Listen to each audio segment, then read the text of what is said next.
Hello अस्सलाम वालेकुम friends. Friend कैसे हो आप लोग। फ्रेंड आज मेरे पास आया है एक रियलमी का हैंडसेट जो फ़ोन हैंग ऑन लोगो है। फ़ोन ऑन है बट हैंग ऑन लोगो है। फ्रेंड यहाँ पे इस बंदे ने सर्विस सेंटर से भी फ्लैश करवाया, बहुत शॉप पे दिखाया है बट इसका कुछ भी सोल्यूशन नहीं हुआ है। सर्विस सेंटर वाले ने इसका मदरबोर्ड रिप्लेस करने के लिए कहा है। तो मैं आपको बता दूं फ्रेंड कि अभी क्या हो रहा है, मोबाइल वाले जितने भी जो रियलमी है, ओप्पो है, एमआई है, ये लोग बहुत ख़तरनाक बिजनेस कर रहे हैं। 10,000 में 12,000 में मोबाइल लॉन्च कर रहे हैं और उसकी जो EMMC आईसी है उसकी लाइफ सेट होती है जैसे कि 2 साल 2.5 साल। ओप्पो, रियलमी, वीवो, इनकी इतनी गंदी लाइफ आ रही है लेटेस्ट फ़ोनों की कि आपका फ़ोन आप कुछ भी मत करो, 1.5 साल में 2 साल में ऑटोमेटिक हैंग ऑन लोगो आ जाएगा। मतलब उसकी EMMC की लाइफ ऑटोमेटिक कंज्यूम हो जाएंगी, 90% यूज़ हो जाएंगी, या फिर उसके HW पार्टीशन उड़ जाएंगे EMMC के। तो इसी में भी 100% वही प्रॉब्लम होगा। तो उसके लिए अपनों को EMMC को उतारना पड़ेगा और देखना पड़ेगा कि इसमें क्या प्रॉब्लम है क्या नहीं। तो देखिए यहाँ पे ये फ़ोन ऑन है बट हैंग ऑन लोगों से आगे नहीं बढ़ रहा है। तो यहाँ मैं आपको दिखा दूँ, किसी ने ऑलरेडी यहाँ पे इसका पतरा वतरा भी निकाला है और ट्राई करने की कोशिश की है किसी ने। ये देखिए किसी ने ऑलरेडी पेस्ट मार के हिट मारा है। नज़दीक आ जाने का ऐसा कुछ रहा है तो नज़दीक से दिखाने का। देखिए किसी ने ऑलरेडी यहाँ पे पेस्ट वेस्ट मारा है, ठीक है। तो अब हम इसकी EMMC रिमूव करके इसको प्रोग्राम करेंगे। तो चलिए हम इसकी EMMC रिमूव करते हैं। और कोई भी आप फ़ोन ओपन करते हैं तो यहाँ पे एक डब्बा ले लीजिए, उसमें सारा सामान रखिए ताकि कोई भी चीज़ इधर उधर ना हो, ठीक है। तो अब यहाँ पे इसकी IC उतारते हैं।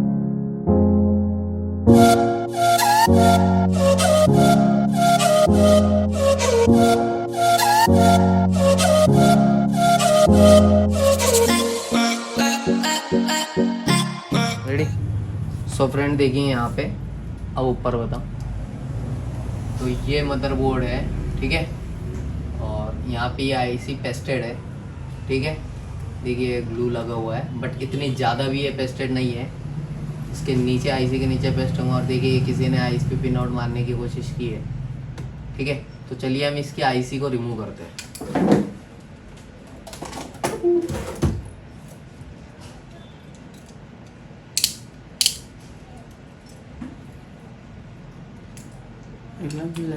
IC को रिमूव करने के लिए यहाँ पे हम ग्लू निकालेंगे।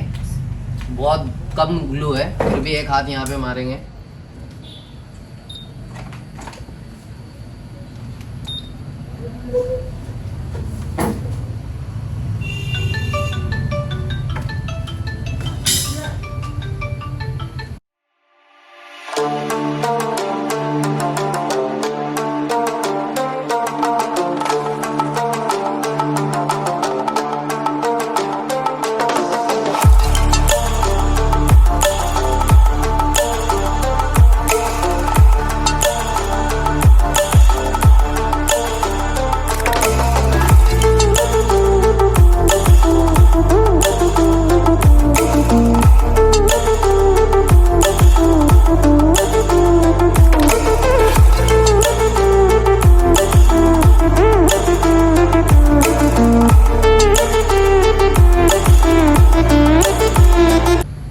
यहाँ पे कुछ इतना ग्लू नहीं है।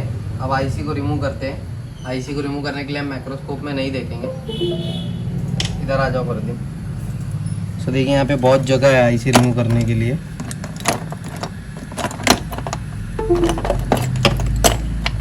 बहुत ज़्यादा गैप है। मस्त। रेडी।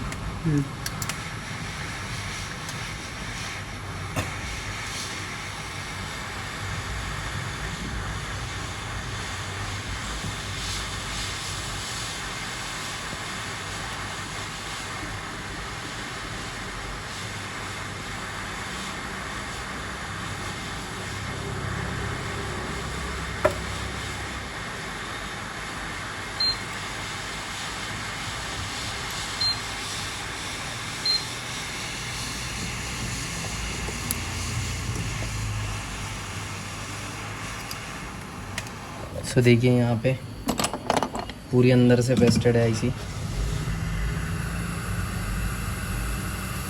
मैक्रोस्कोप में दिखा देता हूँ आपको। तो देखिए पूरा ग्लू आईसी के ऊपर आ चुका है, जो साइड में नहीं दिख रहा था बोर्ड के ऊपर, और आईसी के ऊपर बहुत कम ग्लू आया है। तो चलिए हम यहाँ पे इस ग्लू को क्लीन करते हैं।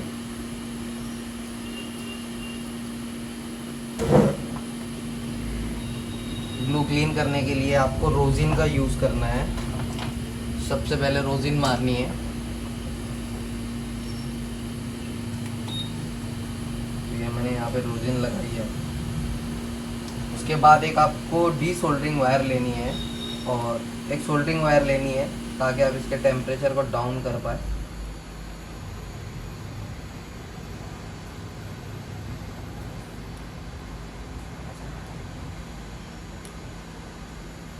ठीक है, एक यहाँ पे गुड वीक लेनी है आपने desoldering wire, good week.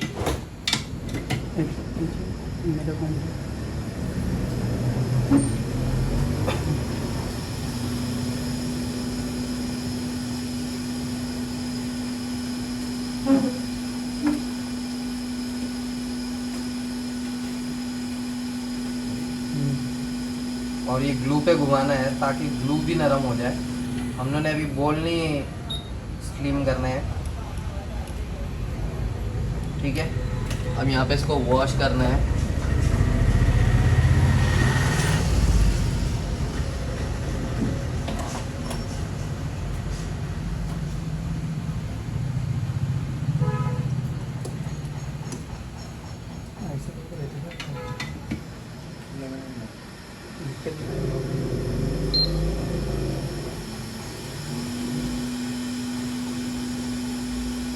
ठीक है, अब यहाँ पे आपने लेना है 16 नंबर ब्लेड, अगर आपका हैंड अच्छा है तो, वरना आप लकड़े का भी यूज़ कर सकते हो, जो जेटी जैसे उनका टुकड़ा आता है।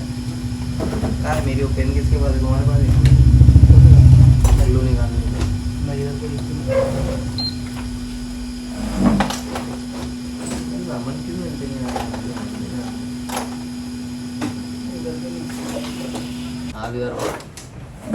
सो फ्रेंड, ये है 16 नंबर ब्लेड, ये यूज़ करना है। अगर आपकी हैंड स्किल अच्छी हो तो ही आपने यूज़ करना है, वरना आप बोर्ड पे गड्ढा कर दोगे, बोर्ड पे स्क्रैच कर दोगे। तो चलिए हम यहाँ पे 16 नंबर ब्लेड यूज़ करते हैं ग्लू निकालने के लिए।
फ्रेंड देखिए यहाँ पे कम्प्लीटली ग्लू निकल चुका है, लग भी नहीं रही है ग्लू हेड आईसी थी। ठीक है, अब यहाँ पे आईसी का रिमूव करते हैं ग्लू। तो ये हमारी आईसी है। ठीक है, अब यहाँ पे भी आपको सेम प्रोसेस करनी है, थोड़ा रोजिन लगाना है।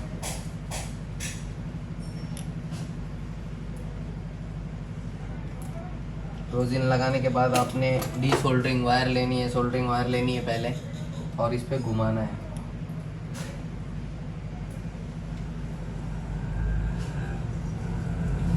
देखिए ये सोल्डरिंग वायर से ही निकल गया है, थोड़ा ही बचा था इसका।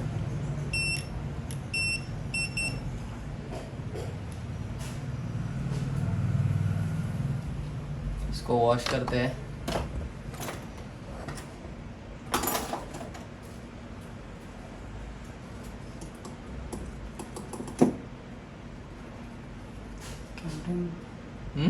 कैमरे में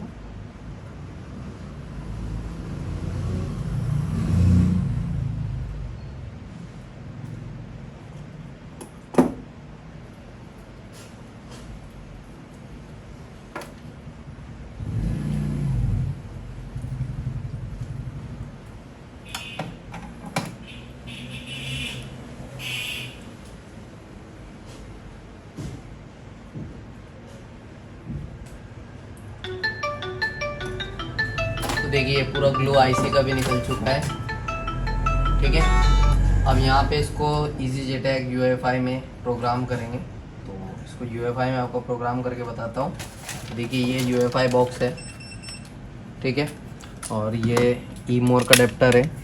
अब ये अपनी eMMC आईसी है और 221 का डॉट इस साइड लगता है, सबको पता है। तो हम यहाँ पे डॉट इस साइड देते हैं। ठीक है, ठीक है, और यहाँ पे इसको लगाते हैं। 221 ही लगाना है आपने, और ये UEFI को कनेक्ट करते हैं। ठीक है, और JTAG को रिमूव करते हैं और यहाँ पे UEFI लगाते हैं। अब इधर अच्छी पूरी स्क्रीन की लो।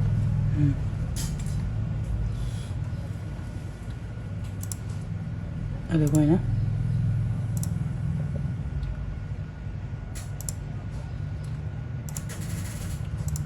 सबसे पहले यहाँ UEFI को ओपन करते हैं। UEFI eMMC टूल नजर हुआ, मोबाइल साइलेंट कर दिया था।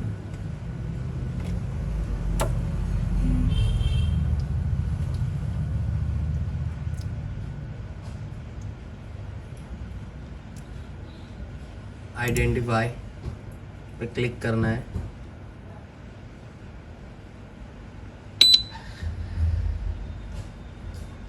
सो यहाँ पे आईसी डिटेक्ट नहीं हुई है, तो आपको करना क्या है, इसको रिबॉल मारना है। अगर विदाउट डिटेक्ट नहीं होती है तो आपने इसको रिबॉल करना है। तो हम यहाँ पे आईसी को रिबॉल करते हैं। ठीक है, और फिर इसको डिटेक्ट करते हैं। रिबॉल के बाद आपको मिलते हैं। तो फ्रेंड यहाँ पे eMMC प्रोग्राम करनी है, डिटेक्ट नहीं हो रही थी, तो इसको रिबॉल किया है फरदीन सर ने, और इसको प्रोग्राम करेंगे 1 लाख सर, जो हमारे सॉफ्टवेयर इंजीनियर मास्टर है। अस्सलाम वालेकुम। तो मिलिए 1 लाख सर से, वो कुछ बोलना चाहते हैं। अस्सलाम वालेकुम सभी दोस्तों को। और तो आइए, ये eMMC रिवॉल्व हो चुकी है। हम लोग UEFI के मोर के अडेप्टर में इसको प्रोग्राम करते हैं। ठीक है, तो 1 लाख सर कोई भी आईसी को किधर भी लगा सकते हैं या नहीं कुछ? ऐसा नहीं है, बिल्कुल आईसी पर एक डॉट होता है। आईसी पर एक डॉट होता है। ठीक है, वो डॉट पहले देख लेना पड़ता है। 221 अगर आईसी होती है तो डॉट इस साइड आता है। ओके, और बाकी जो भी 2-3 और टाइप की eMMC आती है उनका डॉट इस साइड आता है। ओके। तो ठीक है, हम इसका डॉट देख लेते हैं। इसका डॉट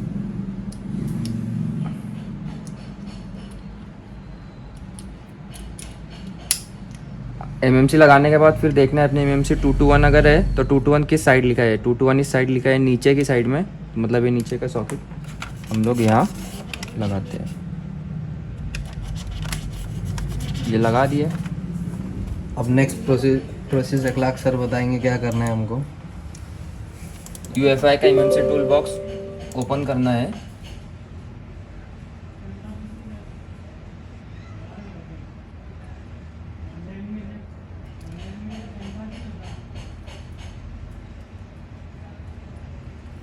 सबसे पहले आइडेंटिफाई करना होता है।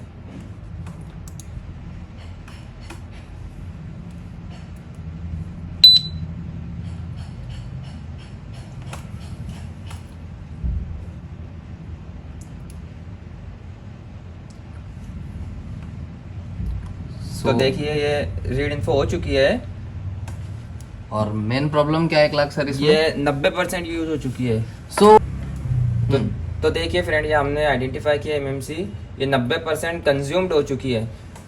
मतलब समझ लीजिए 90% कंज्यूम का मतलब ये है कि आईसी, ये जो मोबाइल कंपनीज है ये एक बिजनेस कर रही है। मान लो इनकी एमएमसी की जो लाइफ है ये 1 साल 1.5 साल की है, और अभी हम इसको रिपेयर करते हैं अगर, तो ये ज़्यादा नहीं चलेगा, बट फिर भी एक तो 6 महीना 2 महीना हो सके 2 दिन में भी बंद हो जाएगा। और इसको रिपेयर करने के लिए मतलब एक लास्ट स्टेप यही है, एक तो बोर्ड चेंज करना पड़ता है या सीपीयू या एमएमसी दोनों कॉम्बो चेंज करना पड़ता है। और इंशाल्लाह बहुत जल्द वकार सर, हम लोग हमारी टीम चाइना से एमएमसी सीपीयू की इसकी अगर बेटर लाइफ आपको चाहिए, जैसे कि ये 1 साल में ये हैंग ऑन लोगो हो गया, अगर इसकी बेटर लाइफ आपको चाहिए तो इसके लिए क्या चाहिए 1 लाख सर अपनों को? इसके लिए सीपीयू एमएमसी हमको चेंज करना पड़ता है, और इंशाल्लाह बहुत जल्द वकार सर और हमारी टीम चाइना से मतलब जो फोन में अगर कम्बो चेंज होता है जैसे सीपीयू एमएमसी एक साथ, तो उसकी कम्बो की लाइन आपने चाइना में लगवाई है। Yes, sir, और yes, sir. जो फोन में ओनली एमएमसी चेंज होती है तो उसकी भी लाइन आपने चाइना में लगवाई है। इंशाल्लाह बहुत जल्द। अब लॉकडाउन की वजह से प्रॉब्लम होगी, वरना आप चाइना जाने वाले थे। Yes sir. ठीक है, तो अभी 1 लाख सर बताएंगे इसको प्रोग्राम। 1 लाख सर मान लीजिए ये 90% यूज हो चुकी है और कस्टमर बोलता है उसका डेटा नहीं जाए, तो आपके पास इसका कुछ सोल्यूशन है क्या? आप व्यूवर्स को बताना चाहोगे क्या? यस ऑफ कोर्स है सर। तो क्या है उसका सोल्यूशन? आइडेंटिफाई करने के बाद हमें यहाँ ऑटो रखना है। ऑटो रखना है। ऑटो के बाद इसका पूरा डंप ले लेना पड़ता है। ठीक है, जितनी जीबी की एमएमसी है पूरा डंप रीड कर लेंगे हम, तो कस्टमर को डाटा भी मिल जाएगा और एमएमसी हमारी फोन पूरा ऑन भी हो जाएगा डाटा समेत। ठीक है, अभी हम चाहते हैं कि हमको डाटा नहीं चाहिए बट फोन चालू हो जाए और मुझे फ्लैश फाइल डाउनलोड ना करनी पड़े, तो उसका कुछ सोल्यूशन है क्या आपके पास? यस सर ऑफ कोर्स है। उसका क्या सोल्यूशन है? आइडेंटिफाई करने के बाद यहाँ पर आना, हाँ, और एग्जीक्यूट यूजर डाटा पे हम क्लिक करके इसे रीड कर लेंगे। ये तकरीबन 3 या 4 जीबी का पूरा डंप लेगा, और ये वापस हम जब चढ़ा देंगे तो फोन पूरा ऑन हो जाएगा कंप्लीट, बट डाटा नहीं मिलेगा कस्टमर को, but phone without flash file पूरा फोन ऑन हो जाएगा। ओके, तो ये एक नई चीज 1 लाख सर ने बताई है कि एग्जीक्यूट डाटा पे कभी आप डंप रीड करते हो तो आपको कभी भी फोन को फ्लैश नहीं करना पड़ेगा, फोन कंप्लीटली ऑन हो जाएगा। तो हमने यहाँ पे डाटा नहीं चाहिए क्योंकि कस्टमर खर्चा पास नहीं कर रहा था। हम डाटा का खर्चा 4000 रुपये दिया है बट उसने पास नहीं किया है, तो हमने विदाउट डाटा का ही खर्चा पास किया है 2000 रुपये। तो 1 लाख सर विदाउट मतलब बिना डाटा के, बिना फोन को फ्लैश किए हुए इसको करके बताएंगे। तो 1 लाख सर अभी आप किस पे डंप लेंगे इसका डंप एग्जीक्यूट पे लेंगे। ओके, तो डंप कैसे रीड करते हैं 1 लाख सर? एक्सिक्यूट पे क्लिक 1 लाख सर थोड़ी हमको इन्फॉर्मेशन देंगे कि डंप एक्चुअल में होता क्या है। ठीक है, तो हम 1 लाख सर से जानते हैं कि एक्चुअल में डंप होता क्या है, डंप क्यों ली जाती है। ठीक है, तो उसके बारे में 1 लाख सर हमको बताएंगे। सो फ्रेंड, यहाँ पे 1 लाख सर डंप के बारे में कुछ बताने वाले हैं। तो 1 लाख सर बताइए, हमारे व्यूवर्स को जानना है कि डंप फाइल एक्चुअल में जरूरत क्यों होती है और क्यों लिया जाता है, कि विदाउट डंप ये फोन प्रोग्राम हो सकता है। डंप के बारे में आप थोड़ी नॉलेज दीजिए। डंप का मतलब ये होता है कि कुछ फोन ऑन होकर फ्लैश होते हैं। ठीक है, मान लो असूस का, सैमसंग का डाउनलोड मोड पे होता है, हॉनर का, तो उनके लिए डंप जरूरी होती है। बट जो पोर्ट पर होते हैं, डेड कंडीशन में जो पोर्ट पर फ्लैश होते हैं, उनके लिए प्रोग्रामिंग 2 तरीके से होती है। एक तो हम फ्लैश फाइल से भी कर सकते हैं फैक्ट्री इमेज में आकर यहाँ पर, और दूसरा डंप लेकर भी। अब डंप का मतलब ये है कि फोन हमारा लोगो तक आ जाता है। ठीक है, और उसमें हमारा IMEI जो सिक्योरिटी रहती है वो सब फाइल भी आ जाती है और फोन लोगो तक भी आ जाता है। जैसे कि 1 लाख सर कभी आप इसका 1 GB में डंप लेंगे तो फोन पूरा चालू हो जाएगा क्या? फोन लोगो तक आ जाएगा, लोगो तक आ जाएगा, उसके बाद फ्लैश मारना पड़ेगा। और ये तो ऑनलाइन फ्लैश होता है, तो इसको तो यही फ्लैश करना पड़ेगा। इसका बेटर यही तरीका है कि एक्सिक्यूट। तो 1 लाख सर ने एक नया ऑप्शन बताया है कि इसका बेटर बिल्कुल तरीका यही है कि एग्जीक्यूट यूजर डाटा पे आप डंप ले लो, तो 1 लाख सर इनको फ्लैश करने की जरूरत नहीं पड़ेगी, फोन कंप्लीटली चालू।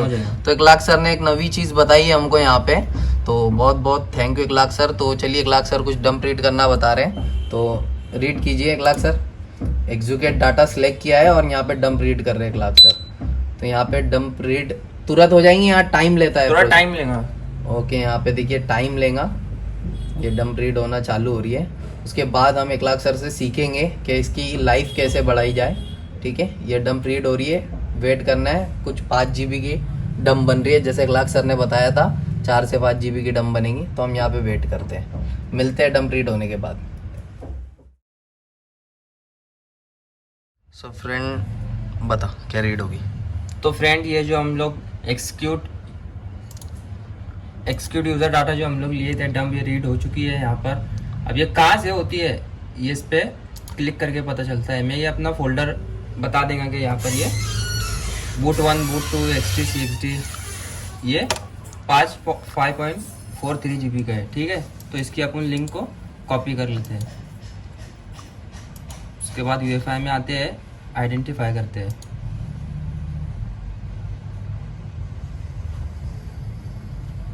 इसको इग्नोर करना है।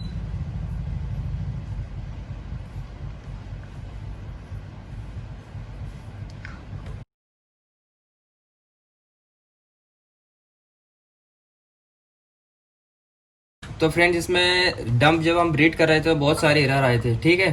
तो ये उसकी सेटिंग हम लोगों ने चेंज की। तो ये VCCQ 3.3 की है, उसके बाद VCCQ की है, ये उसकी सेटिंग है। ये करने के बाद रीड करके देखना है, तब भी अगर एरर आता है तो कुछ और चेंज करना होता है, या फिर अगर रीड हो गया तो ठीक है। तो हम लोग किए ये सेटिंग चेंज, तो इसके बाद ये रीड हो गया है पूरा, ठीक है। ओके। उसके बाद करना है आइडेंटिफाई।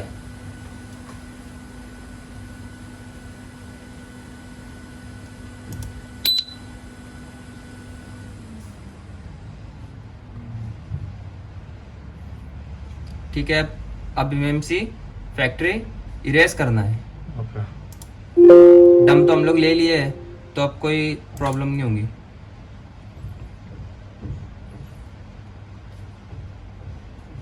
इसे इग्नोर करना है।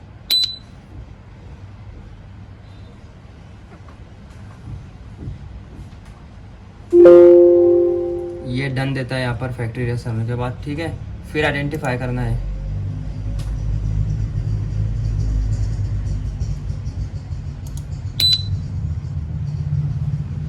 देखिए फ्रेंड यहाँ पर MMC इरेज करने के बाद भी कंज्यूम्ड का जो 90% यूज है ये नहीं गया है, ठीक है। तो ये कैसे जाता है, हार्डवेयर पार्टीशन जब तक नहीं बनेंगे तब तक ये नहीं जाएगा, ठीक है। तो हम बनाते हैं इसे हार्डवेयर पार्टीशन। इस पे user area GP1 GP2 GP3 and GP4, इस पे राइट पार्टीशन सेटिंग, इसे करना है यस।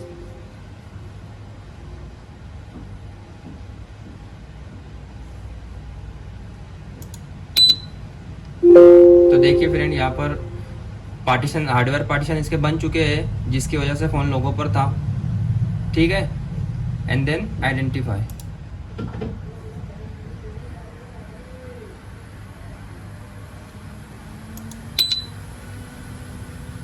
देखिए यहाँ पर 90% कंज्यूम जो आ रहा था वो चला गया उसके हार्डवेयर पार्टीशन बनने के बाद, ठीक है। अब सिंपली इसमें जो हम लोग डंप रीड किए थे वो राइट कर देंगे और हमारा फ़ोन पूरा ऑन हो जाएगा, ठीक है फ्रेंड। ये अपना मॉडल नंबर देता है ओप्पो, ठीक है। और ये जो था अपने को याद रखना है कि अपना कौन सा मॉडल था, अपना ये था RMX 1805, ठीक है। इस पर करना है क्लिक एंड देन राइट। अब सिंपली ये राइट हो जाएगा, XD CXD user area boot 1 boot 2, और हमारा फ़ोन पूरा ऑन हो जाएगा, ठीक है फ्रेंड। तो ये लगे होता है या टाइम लेता है? काफ़ी टाइम लेगा सर, ये तकरीबन 20 से 25 मिनट लेगा। उसके बाद ये कंप्लीट राइट हो जाएगा।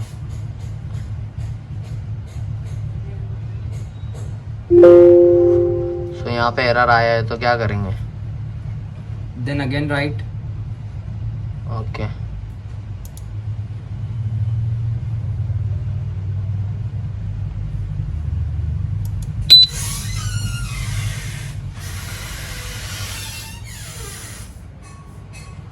वो बना के देना ना, मजा आता फिर वो खुद खोलेगा।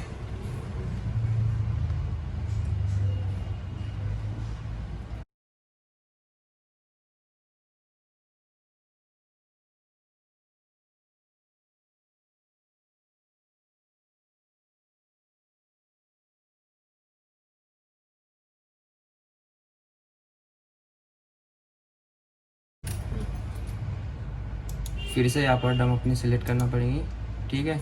And then right.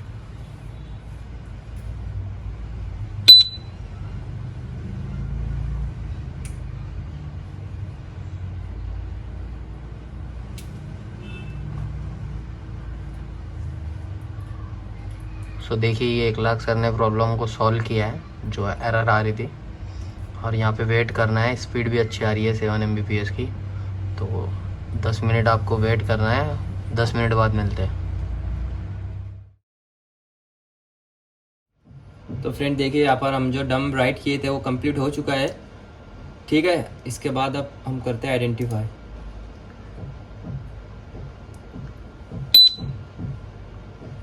देखिए यहाँ पर ये मॉडल नंबर वगैरह शो कर रहा है।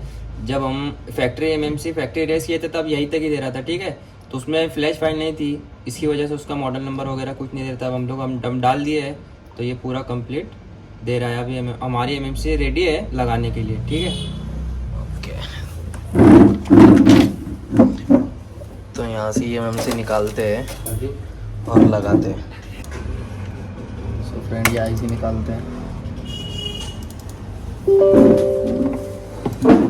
और IC लगाने के पहले इसकी पोजीशन ले लेना है और यहाँ पे हिट मारनी है सिर्फ, ताकि आपकी जो पेस्ट है वो अच्छी तरीके से मेल्ट हो।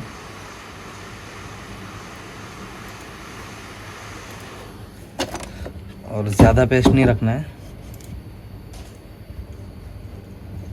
ठीक है। माइक्रोस्कोप में देख के मैच करते हैं।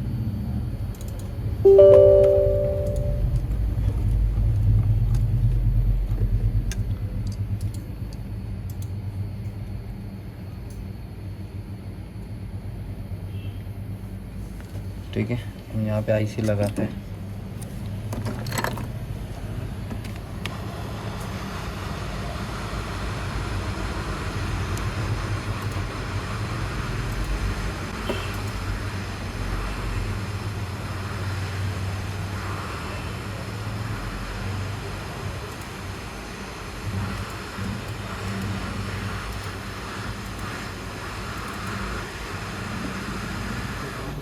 ये IC लग चुकी है।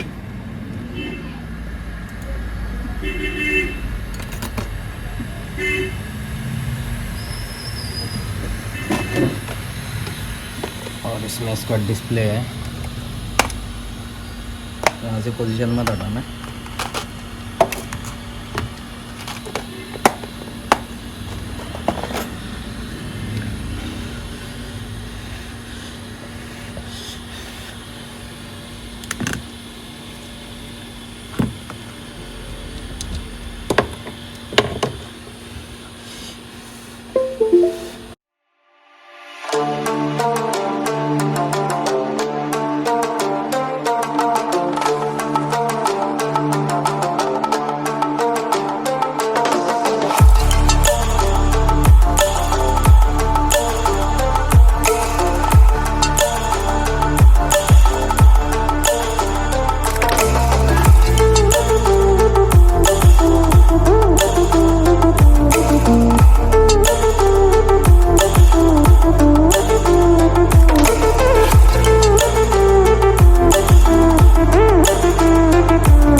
फ्रेंड देखिए फ़ोन कम्प्लीटली ऑन हो चुका है।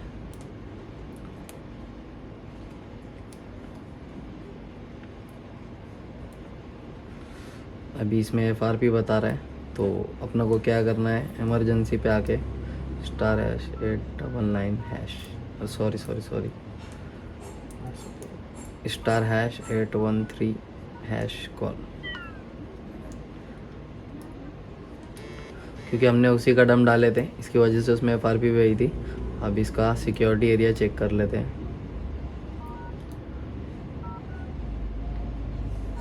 देखिए सिक्योरिटी एरिया भी है कम्प्लीटली उसका, ठीक है।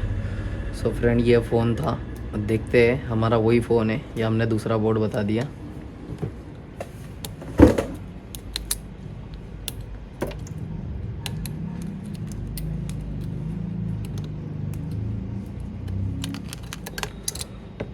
सो देखिए वही मदरबोर्ड है हमारा।